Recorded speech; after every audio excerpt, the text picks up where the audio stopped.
देखिए, हमने ये सब पढ़ लिया था हाँ माता कि जी। उन्होंने गायत्री मंत्र का जाप किया और भगवान को जरूरत नहीं है मंत्र लेने की, फिर भी गर्गाचार्य से उन्होंने मंत्र लिया। ठीक है। लेकिन जन साधारण के मार्गदर्शन हेतु कि सभी को गुरु गुरु स्वीकार करना चाहिए, इसलिए भगवान ने भी गुरु बनाए। ठीक है। भगवान राम ने भी शिक्षा दीक्षा ली, भगवान कृष्ण ने भी ली, जबकि वही सबके गुरु हैं। फिर भी सबको मार्गदर्शन के लिए कि आध्यात्मिक प्रगति अगर हमें करनी है तो एक ऐसे, कई लोग सोचते हैं हम किताबें पढ़ के खुद ही मतलब हो जाएगा, सब तो आजकल ढोंगी गुरु है, क्या जरूरत है। लेकिन ऐसा नहीं है। अगर हमारी सिंसियर डिजायर होगी तो हमें ऐसे गुरु अवश्य मिलते हैं जो ढोंगी ना हो। और दूसरी चीज है कि जैसे कोई मेडिकल की किताब पढ़ के अगर आप कहें कि भाई आप डॉक्टर हैं, वो क्या, हाँ है, तो आपने कहाँ से डॉक्टरी करी? बोले खुद से कर ली। खुद से हमने किताबें खरीद लाए थे मार्केट से मेडिकल की और सारी पढ़ ली हमने, अब सब आता है। आप ऐसे व्यक्ति से अपना ऑपरेशन करा लोगे? क्वेश्चन है कि कोई ऐसे व्यक्ति से ऑपरेशन कराएगा? नहीं कराएगा। जब तक हम किसी ऐसे व्यक्ति से जो खुद उस फील्ड में एक्सपर्ट ना हो, जब तक हम उनसे ना सीखे, हम नहीं कराते, तो हम लोग आध्यात्मिक ज्ञान को ऐसे ऐरा गैरा नथु खैरा समझते हैं। हर आदमी सोचता है कि हम ज्ञानी बन गए, जबकि बहुत डीप है इसमें। अच्छे से चीजों को समझने के लिए हमको गुरु की आवश्यकता होती है, जो हमको चीजें से अच्छे से समझा पाए, जो तत्व को समझा पाए, है ना। और उनकी सेवा करने से भगवान की भी सेवा होती है, बिना गुरु सेवा के कहाँ की शुद्धि। ठीक है। उनका आदेश पालन ही उनकी सेवा होता है। ओके। पायल माता जी पढ़ी। हरे कृष्ण माता जी। हरे कृष्ण। आध्यात्मिक जीवन में प्रशिक्षित होने के लिए गायत्री मंत्र में दीक्षित होने के उपरांत शिष्यों को कुछ काल तक घर से बाहर गुरु के निर्देश में रहने की प्रथा है। इस काल में शिष्य को गुरु के अधीन साधारण सेवक की भांति कार्य करना पड़ता है। आचार्य के अधीन रहने वाले रहने वाले ब्रह्मचारी के लिए बहुत से विधि विधान होते हैं और भगवान श्री कृष्ण तथा बलराम ने गुरु संदीपनी मुनि के मार्गदर्शन में रहते हुए इन विधि विधानों का कठोरता से पालन किया और उनका आश्रम उत्तर भारत में उज्जैन जिले में अवंतीपुर में था। शास्त्रों के आदेशानुसार गुरु का आदर भगवान के समान करना चाहिए और उन्हें श्री भगवान के बराबर के स्तर का ही समझना चाहिए। श्री कृष्ण तथा बलराम दोनों ने उन सिद्धांतों का और ब्रह्मचर्य के नियमों का भक्तिपूर्ण पालन किया। इस प्रकार उन्होंने अपने गुरु को संतुष्ट कर दिया और माता जी स्क्रॉल कर दें। हाँ कर रही हूँ। एक सेकंड। चला गया और ज्यादा हो गया। हम्म। एक मिनट।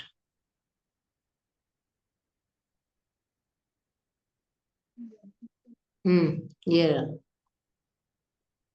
मिला माता जी। और जिन्होंने उन्हें वैदिक ज्ञान की समस्त जटिलताओं की शिक्षा दी और साथ ही उन्हें उपनिषदों उपनिषदों की भी शिक्षा दी, जो कि वैदिक साहित्य के ही पूरक है। क्योंकि श्री कृष्ण तथा और बलराम क्षत्रिय थे, अतः उन्हें विशेष रूप से सैन्य विज्ञान, राजनीतिक तथा नीति शास्त्र में भी प्रशिक्षित प्रशिक्षित प्रशिक्षित किया गया। राजनीतिक में ज्ञान के ये विभाग होते हैं। संधि कैसे करें, युद्ध कैसे करें, शांति कैसे स्थापित करें, फूट डालकर किस प्रकार राज्य करें और तथा आश्रय कैसे दे आदि। श्री कृष्ण तथा बलराम को पूर्ण व्याख्या के साथ इन सभी विषयों की शिक्षा दी गई। थैंक यू माता जी। हरे कृष्ण। हरे कृष्ण। हाँ, तो यहाँ पर बताया है कि भगवान ने भी गुरु स्वीकार किए। और गुरु जब भी पुराने जमाने में जो गुरुकुल सिस्टम था हमारा इंडिया का, मुसलमानों के टाइम तक था ही, अंग्रेजों के टाइम तक था, और अंग्रेजों ने इस तरीके से प्रेजेंट किया कि लोग अपने गुरुकुल सिस्टम को छोड़कर क्या करने लगे, मतलब उन्हें ऐसा लगने लगा अंग्रेजी शिक्षा ज्यादा इम्पोर्टेंट, और अपना गुरुकुल सिस्टम छोड़। और सच बात तो ये है कि अंग्रेजी शिक्षा से, गांधी जी भी ये बात बोले कि अंग्रेजी शिक्षा से आप सिर्फ क्या बना रहे हो, क्लर्क बना रहे हो, और तो कोई कुछ बन नहीं पा रहा है। पहले इतना अनएम्प्लॉयमेंट नहीं था, क्योंकि हर आदमी अपना काम करता था, कुछ ना कुछ काम कर लेता था।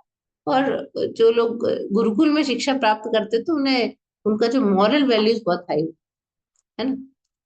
तो फाइनली बहुत नियमों का पालन करना होता है ब्रह्मचारी को, चाहे राजा का बेटा हो चाहे किसी गरीब का, साथ में रहते हैं। तो हमें पता था कि सुदामा और भगवान एक ही साथ रहते थे।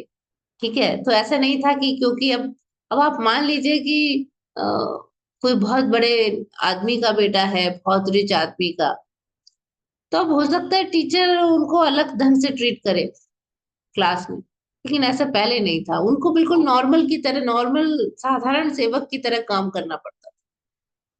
तो भगवान ने भी सेवा की। वो लोग गए उज्जैन। उज्जैन में संदीपनी मुनि के आश्रम में बहुत कठोरता से विधि विधानों का पालन, भगवान अपने ही आचरण से शिक्षा देते हैं कि ऐसे करें। और शास्त्रों में लिखा है कि यथा देवे तथा गुरु, यानी जितनी जितनी इज्जत हम भगवान की करते हैं उतनी ही इज्जत हमको गुरु की भी करनी चाहिए। गुरु को स्वयं को भगवान नहीं समझना चाहिए, लेकिन ये एक अलग बात है। कभी ये नहीं सोचना चाहिए कि गुरु भगवान है, लेकिन मतलब गुरु को अपने को भगवान नहीं मानना चाहिए। हमें भी डिस्टिंक्शन पता है कि गुरु तो भगवान नहीं है, लेकिन क्या है ना, गुरु गोविंद दो खड़े काके लागू पाए, बलिहारी गुरु आपने गोविंद दियो बताए। क्योंकि गुरु की कृपा से हम भगवान के करीब जा सकते हैं, भगवान को समझ सकते हैं। इसलिए हम उन्हें, उनका आदर भगवान जितना ही करते हैं। ठीक है, तो उन्होंने भी बहुत आदर दिया, स्वयं भगवान थे वो। गुरु को आदर दिया, ब्रह्मचर्य के नियमों का पालन किया, गुरु को संतुष्ट किया। और गुरु ने उनको सारी शिक्षाएं दी। अब लेकिन क्योंकि वो क्षत्रिय थे, देखिए कुछ शिक्षाएं कॉमन होती थी, सबको दी जाती थी, लेकिन जैसे जो ब्राह्मण होते थे या वैश्य होते थे या जो क्षत्रिय होते थे, उनको थोड़ा थोड़ा डिफरेंट होता था। ब्राह्मण को इतनी आवश्यकता नहीं होती थी कि वो सैन्य, मतलब धनुर्विद्या सीखे, तो वो वेदों का पठन ज्यादा। ठीक है, तो ये जो थे क्षत्रिय थे, वो सैन्य विज्ञान, राजनीति, नीति शास्त्र में प्रशिक्षण दिया जाता है। तो जैसे होता है साम दाम दंड भेद। ठीक है, साम दाम दंड भेद जो है कि अब आपको शत्रु को जीतना है तो आप शत्रुओं में भेद डाल दो, फूट डाल दो एक ये। हाँ, साम का मतलब है कि कैसे उसको गिफ्ट दे के, क्या करके, संधि करके संतुष्ट करे, है ना। साम दाम, वो तो दाम हो गया, संधि करके पैसा दे के। साम मतलब समझा के, शांति से, शांति कैसे स्थापित करें, समझा के। और लास्ट में दंड होता था। दंड माने अब तो दंड देना पड़ेगा, युद्ध कैसे करें, कैसे किसे आश्रय देना चाहिए। बहुत सारे विभाग होते हैं, बहुत डिटेल में इसकी शिक्षा दी जाती थी कि राज्य को कैसे चलाना चाहिए, राज्य के कितने अंग होते हैं, वो सब किस प्रकार से ठीक से कार्य करने चाहिए। आजकल कोई शिक्षा नहीं है।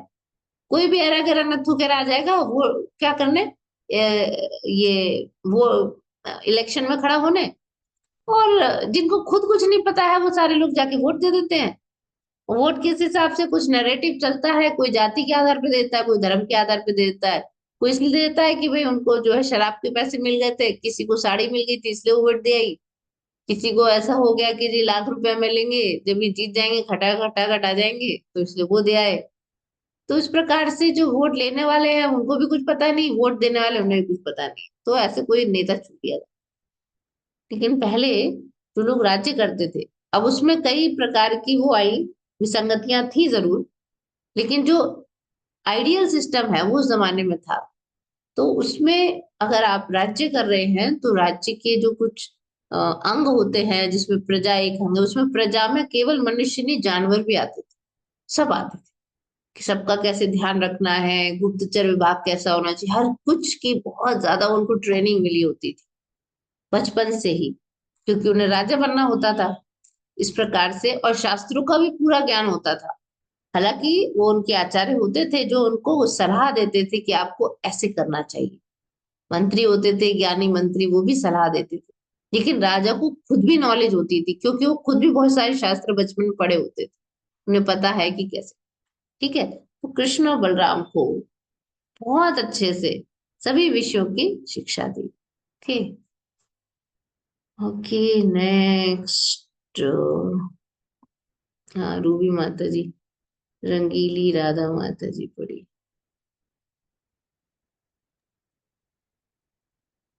नदी के जल का स्रोत सागर होता है। सागर के जल के वाष्पीकरण द्वारा पेड़ वाष्पीकरण द्वारा मेघों का निर्माण होता है। यही जल फिर वर्षा के रूप में समस्त पृथ्वी पर वितरित होता है। अंततः यही जल नदियों के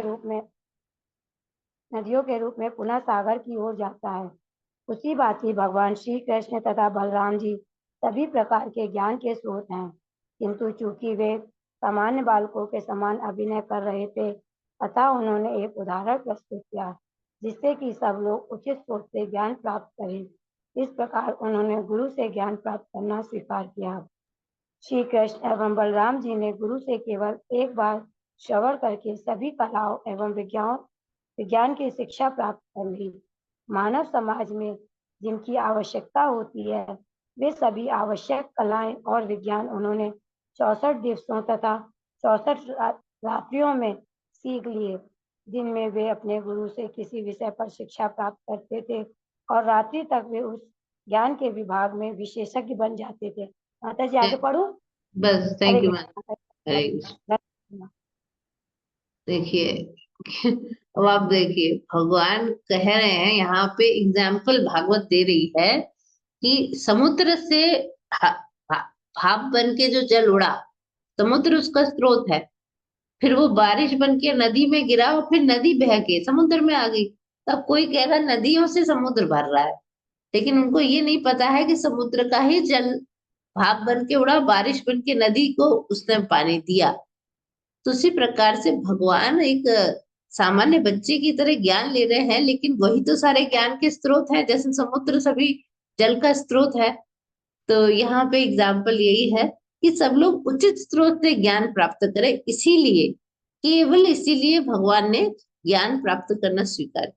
कुछ लोग कह सकते हैं हम तो बचपन से ही ये तो है, इनको तो भाई बचपन से आता है, इनको तो ये किसी को गुरु नहीं बनाए। लेकिन भगवान ने खुद एग्जाम्पल दिया है कि गुरु स्वीकार करना चाहिए, लेकिन मतलब गुरु से ज्ञान प्राप्त करना चाहिए। गुरु की क्या वो होते हैं गुण वगैरह, वो अलग टॉपिक है, लेकिन हमें उचित स्रोत से ज्ञान प्राप्त करना चाहिए। जो जिस विषय में विशेषज्ञ है, जैसे डॉक्टर है तो अब हमें अच्छे एक विशेषज्ञ डॉक्टर से ही तो सर्जरी सीखेंगे करना, पेट काट के तभी ना सर्जरी कर पाएंगे, है ना। किसी को बिजली का काम सीखना है तो उसे कहीं ना कहीं से सीखना पड़ेगा, वो उसको अच्छे से बता पाएगा क्योंकि उसने उसको सीखा हुआ है पहले से, है ना। तो हमें गुरु तो स्वीकार करना। अब भगवान का वो लेवल देखिए, जो चीजें विद्यार्थी सालों में करते थे, उन्होंने 64 डेज, ऑलमोस्ट 2 महीने, 2 महीने, तो दिन में वो एक पूरा टॉपिक, मान लीजिए मैथ एक टॉपिक, इसमें शायद आएगा भी, सारे टॉपिक आएंगे, मैथ पढ़ा, और अगले दिन वो रात में ही उस ज्ञान के विभाग में विशेषज्ञ हो जाते थे। फिर कोई और पाक कला से लेके सारी कलाएं करी भगवान, अगले दिन वो तो 64, दोनों ने कृष्ण बलराम दोनों ने 64 डेज, 64 नाइट्स मिला के सारी आवश्यक कलाएं और विज्ञान सीखे। अब भगवान है, थोड़ा बहुत तो दिखाएंगी। ठीक है, अब देखिए क्या क्या सीखा, उसके विषय में विस्तार दिया है आप आशी प्रमत। हरे कृष्ण माता जी, दंडवत प्रणाम। हरे कृष्ण। सर्वप्रथम उन्होंने गायन, गीत रचना तथा विभिन्न रागों को पहचानने की विद्या सीखी। उन्होंने समय के अनुकूल और प्रतिकूल विभिन्न राग रागनियों को सीखा। जिस प्रकार भिन्न भिन्न लयों और सुरों को गाया जाता है और उनकी संगति में विभिन्न प्रकार के तबले और मृदंग आदि को बजाते हैं, उन्होंने वह भी सीखा। उन्होंने लय, सुर और विभिन्न प्रकार के गीतों के साथ नृत्य करना सीखा। उन्होंने नाटक लिखना सीखा और विभिन्न ग्रामीण कलाओं से प्रारंभ करके उन्होंने सर्वोच्च पूर्णता तक विभिन्न प्रकार की चित्रकारी सीखी। उन्होंने मुख पर तिलक लगाना और गाल तथा कपाल पर भिन्न भिन्न प्रकार के बिंदु चित्रित करना भी सीखा। तदंतर उन्होंने चावल व आटे के पतले घोल से धरती पर चित्रकला बनाना भी सीखा। घर अथवा मंदिर में शुभ संस्कारों के संपादन के समय चित्रकला अथवा रंगोली बनाने का प्रचलन अत्यंत लोकप्रिय है। उन्होंने पुष्प शैया बनाने, वस्त्रों तथा शरीर के अंगों को रंगीन चित्रों से सज्जित करने की भी कला सीखी। उन्होंने विभिन्न मूल्यवान रत्नों की आभूषणों में जड़ने की कला के साथ ही जल तरंग बजाना भी सीखा। जल के पात्रों को एक निश्चित मात्रा में जल से भरकर जब उन्हें बजाया जाता है तो विभिन्न स्वर निकलते हैं और जब उन पात्रों को एक साथ रखकर बजाया जाता है तो सुरीली ध्वनि निकलती है। सखाओं के साथ स्नान करते हुए नदी अथवा तालाब में जल कैसे फेंका जाता है, यह भी उन्होंने सीखा। पुष्प सज्जा की कला भी उन्होंने सीखी। सजावट की यह कला ग्रीष्म ऋतु में वृंदावन के विभिन्न मंदिरों में आज भी देखी जा सकती है। इसे फुलवारी कहते हैं। मंच, सिंहासन, दीवारें तथा छत सभी पूर्णतया सुसज्जित किए जाते हैं और छोटा सा फूलों का सुगंधित फव्वारा मध्य में रखा जाता है। ग्रीष्म ऋतु की गर्मी से थके व्यक्ति इन पुष्प सज्जाओं के कारण विश्रांति प्राप्त करते हैं। हरे कृष्ण माता जी। थैंक यू माता जी। ठीक है, अभी और भी जो है आगे आएगा कि भगवान ने क्या क्या सीखा। अब हम सोच नहीं सकते, हम आजकल क्या सीखते हैं बच्चे, बस वो बेचारे वही सब A B C D, English, Hindi, social science, ये 5-6 सब्जेक्ट होते हैं, वो जिंदगी भर वही 5-6 सब्जेक्ट पढ़ते रहते हैं 12वीं तक। ठीक है, कोई उसमें वेरिएशन नहीं है, इसलिए तो बोर हो जाते हैं बच्चे, है ना।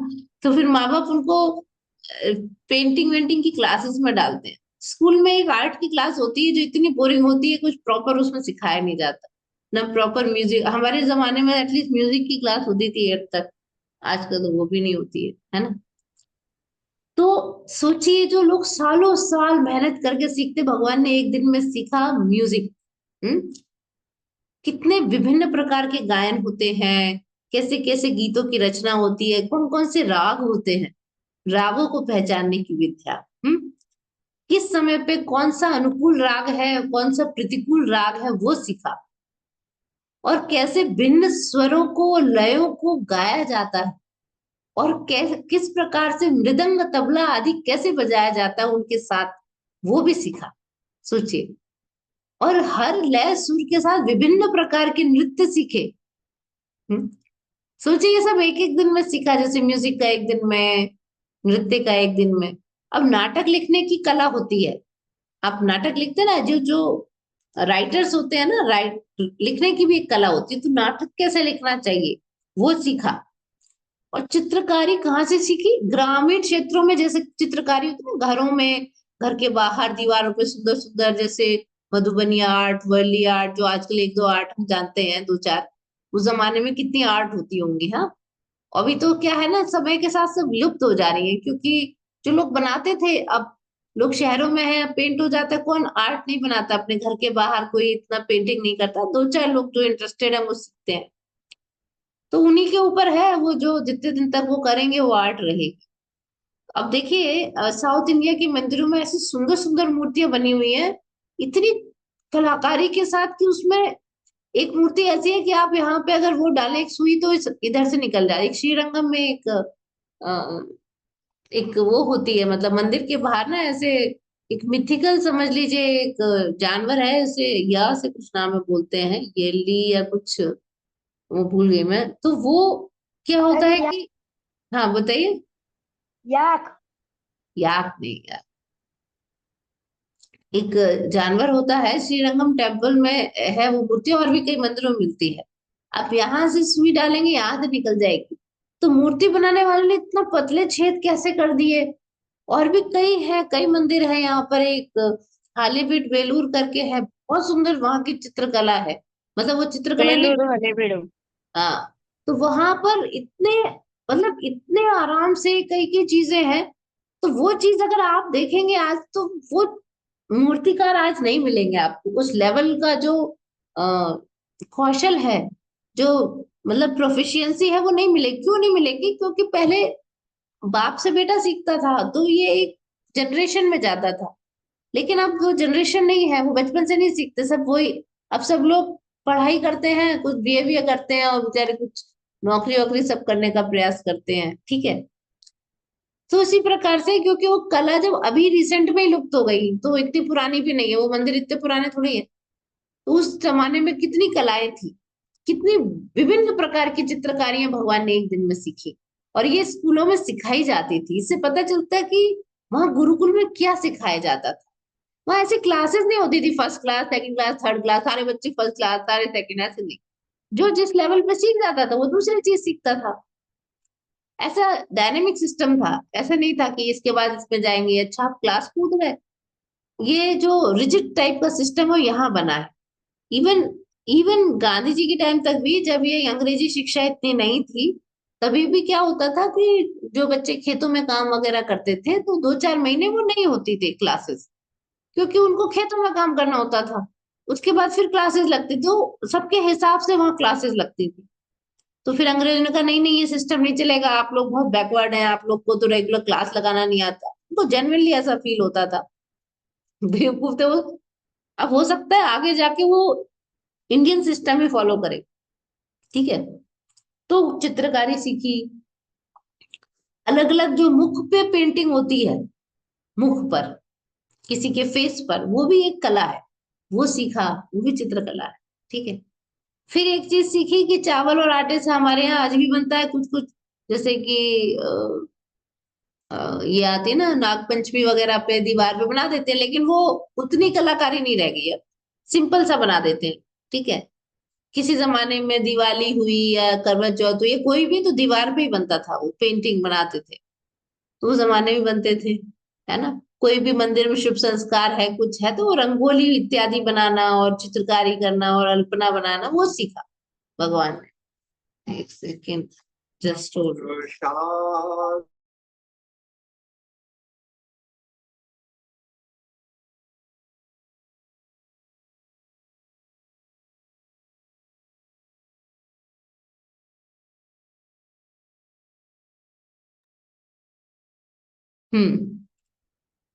उसके बाद पुष्प शैया बनाना। एक सेकेंड।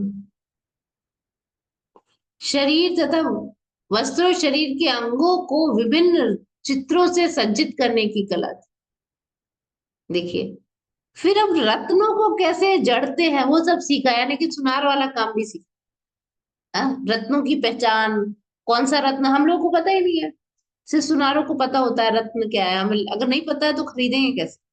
रत्नों की पहचान सीखी, जल तरंग बजाना सीखा। यानी सारे वाद्य यंत्र सीखे भगवान ने, सारे वाद्य यंत्र। उसके बाद कैसे, देखिए, स्नान करते समय पानी कैसा फेंका जाता है, ये भी एक कला होगी, हमें तो पता नहीं। वो भी सीखी। पुष्प सजाने की, देखिए जो फूल बंगला सस्ता है ना, तो उस जमाने में और अलग टाइप से सस्ते होंगे फूलों का, किस प्रकार से फूल बंगला सस्ता होगा, वो सब सीखा। वो भी सीखा भगवान।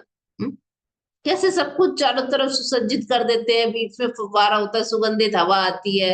और कितनी, मतलब पहले तो कूलर वगैरह नहीं होते थे, तो कैसे ठंडा रखा जाए, वो सब सीखा। ठीक है। अब और क्या क्या सीखा, ये सब कलाएं हैं। एक सेकेंड, रीता माता जी।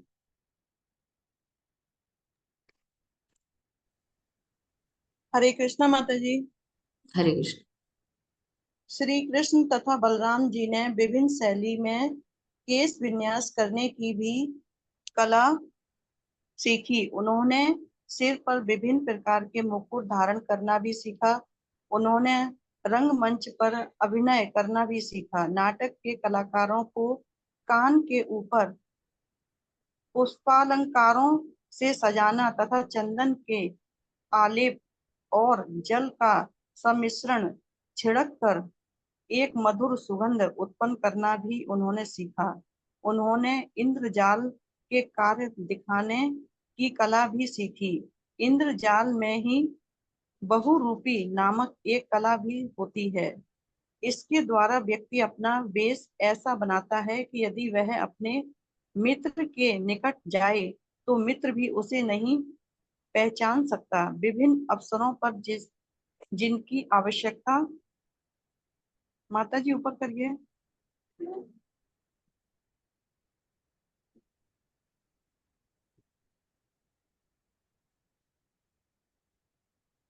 जिसकी आवश्यकता पड़ती है उन पेयों को बनाने की कला का भी उन्होंने प्रशिक्षण लिया। उन्होंने रसों, उनके स्वाद तथा विभिन्न नसों के प्रभाव का भी अध्ययन किया। उन्होंने विभिन्न आकार का सीना, पुरीना और कसीदा काड़ी का काम भी सीखा।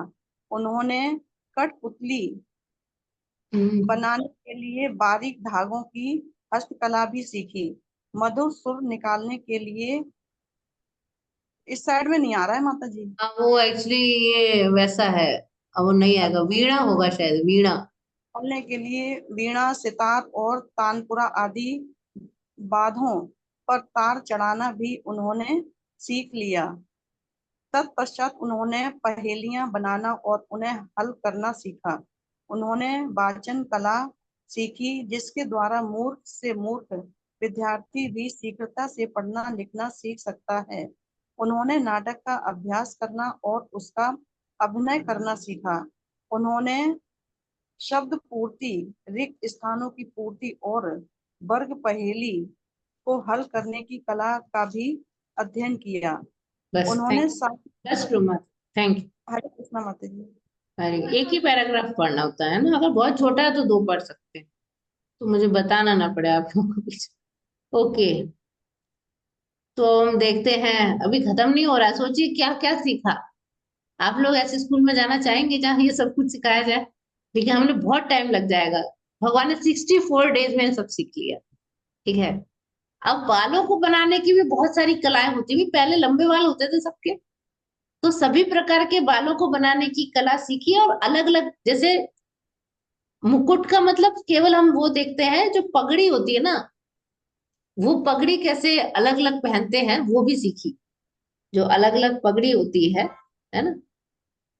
एक सेकेंड। और मुकुट भी कैसे अलग अलग तरीके से धारण करते हैं वो भी सीखा।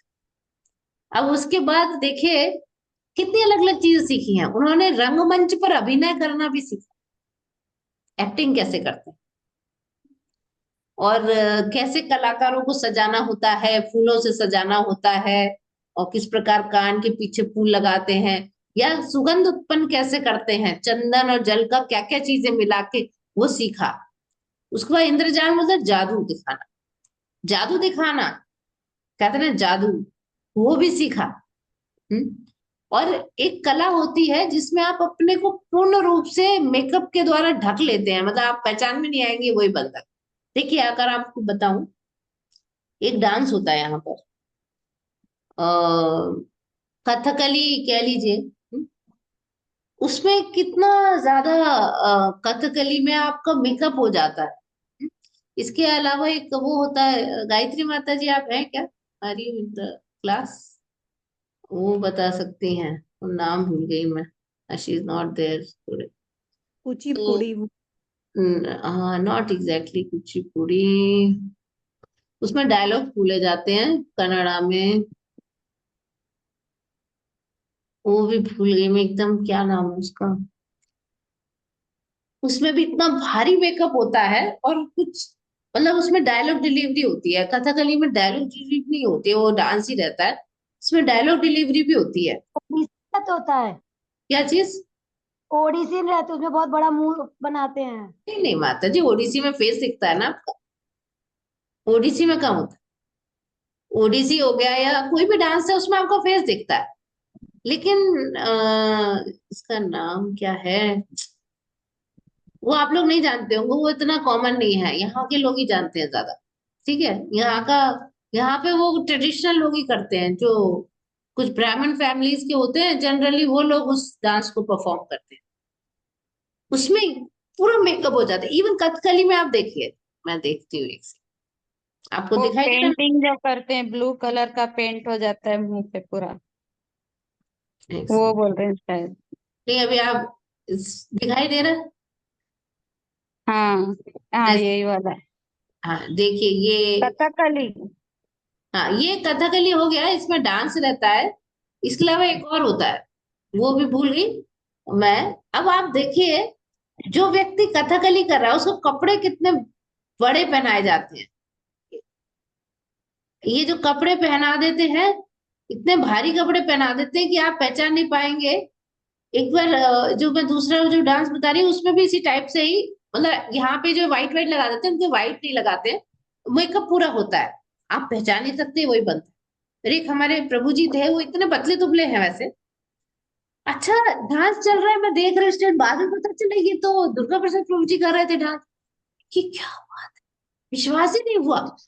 विश्वास इसलिए नहीं हुआ कि वो इतने ज्यादा कपड़े पहनाए जाते हैं उनको, वो इतने मोटे मोटे लगते हैं, और उसको मेकअप शरीर मुंह का ऐसा किया जाता है कि आप पहचान ही सकते कि ये वही बनता है।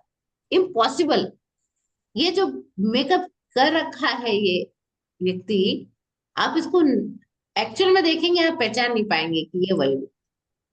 तो अब इसी टाइप से कुछ कला होती होगी जो बहुरूप वाली है, कि आप बगल में अगर फ्रेंड की भी आ जाएंगे, मतलब वो लोग तो इतना ऐसा वाला प्योर नहीं, लेकिन अलग टाइप से मेकअप होता होगा, जैसे बहुरूपिया कहते थे ना, बहुरूपिया। तो आप, यक्षगाना। यक्षगान, करेक्ट। हाँ कौन, हाँ। कौन बताए? Tina. Arjuna, correct, yes yes. Yakshagana, है ना, यक्षगान में होता है ना। ओके, देखती हूँ यक्षगान का कुछ होता है क्या।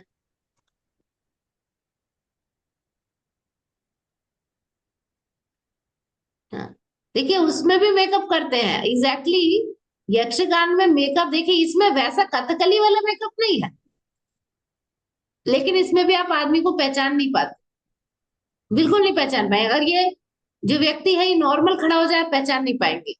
ठीक है, यक्षगान में भी, उसमें भी बड़े बड़े कपड़े पहनते हैं, वो जितना पहनते हैं ना नीचे बहुत हैवी हो जाता है वो।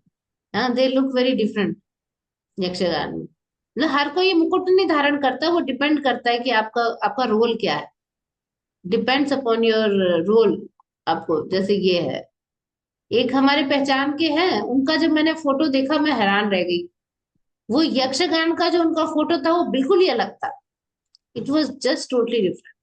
तो जो बहुरूप वाली कला है वो कुछ होती होगी, इसमें दे नहीं रखा है फोटो। तो जो बहुरूप वाली कला है, आप देख सकते हैं। अब ये जो व्यक्ति दिख रहा है ना आपको मूंछों में, या ये व्यक्ति दिख रहा है जो लड़की बना हुआ है इस समय, नॉट अ गर्ल। वहां लड़कियां नहीं करती, जनरली लड़के ही लड़की का रोल करते हैं। ठीक है, आप इनको नॉर्मल देखेंगे ना, आप पहचान नहीं पाएंगे, बिल्कुल नहीं पहचान। ठीक है, तो ये बहुरूप की कला होती थी उस जमाने में, भगवान ने वो भी सीखी, कैसे अपना वेश बनाए, कैसे आप अपना रूप बदले जिससे कोई आपको पहचान ना पड़े। फिर उन्होंने अलग अलग ड्रिंक बनाने की कला सीखी, सोचिए। अलग अलग जो होते हैं ना, जैसे शिकंजी, हम लोगों को तो दो चार ही आते हैं, किसी किसी फल के रस से जो बनाए जाते हैं ड्रिंक, है ना, कि बेल का शरबत बना लो और ये बना लो वो बना लो। हाँ, या पानकम, या साउथ इंडियन पानकम है गुड़ से, तो वो बना लो। फिर अलग अलग रस, उनका टेस्ट, ये बायोलॉजी हो गई देखा जाए तो। अलग अलग रस, उनका क्या क्या टेस्ट है, उनके विभिन्न नशों का प्रभाव, उस जमाने में भी शराबें जो बनती होंगी, है ना। फिर उन्होंने सिलाई बुनाई कढ़ाई भी सीखी, सोचिए। सीना पिरोना वो भी सीखा भगवान ने, वो भी एक कला है। अब सोचते लड़कियों के लिए ही है। विभिन्न प्रकार की कठपुतली बना के उन्हें नचाना कैसा है वो भी सीखा। फिर मधुर सुर निकालने कैसे, वीणा सितार तानपुरा की क्या क्या वैल्यूज होती है, मतलब कैसे अच्छा होता है, कैसे तार चढ़ाना है, कैसे अच्छे से बजाना, वो सीखा। फिर पहेली बनाना, उसे हल करना सीखा। कैसे पजल्स बनाए और कैसे किसी पजल को हल करें, वो सीखा। और फिर उन्होंने बोलना पढ़ना लिखना सीखा इस ढंग से कि कोई मूर्ख से मूर्ख बच्चा भी जल्दी से लिखना पढ़ना सीख जाए। अब पता नहीं कौन सी कला थी आजकल, होती तो जल्दी से बच्चों को, छोटे बच्चे सीख नहीं पाते। इशू क्या है कि पहले तो 6वें साल के 6-7 साल के बच्चों को गुरुकुल भेजा जाता था। 7-8 साल के। अभी कब भेजते हैं? अभी तो 2-2.5 साल के भेज देते हैं। भेजते कि नहीं? अब 2-2.5 साल के बच्चे क्या सीखा? अब बचपन से उसे 2 साल से सिखाने की कोशिश करते हैं, क्योंकि कंपटीशन इतना हाई है। क्या करें कि भाई कलर सीख जाएगा बच्चा, कलर सीख जाएगा, ये फ्रूट कौन सा है, यही सब। पहले बच्चे खेलते रहते थे, तो ये सब सीखा उन्होंने। हाँ, पढ़ना लिखना ये सब सीखा। नाटक करना, अभिनय करना, वो हमने देखा पहले भी। इसके अलावा शब्द पूर्ति, रिक्त स्थान, वर्ग पहेली। आप लोगों ने तो सोचा था 64 कलाओं में इतनी चीजें आएंगी?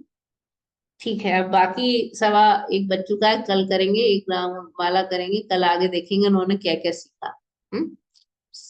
64 राउंड्स में से।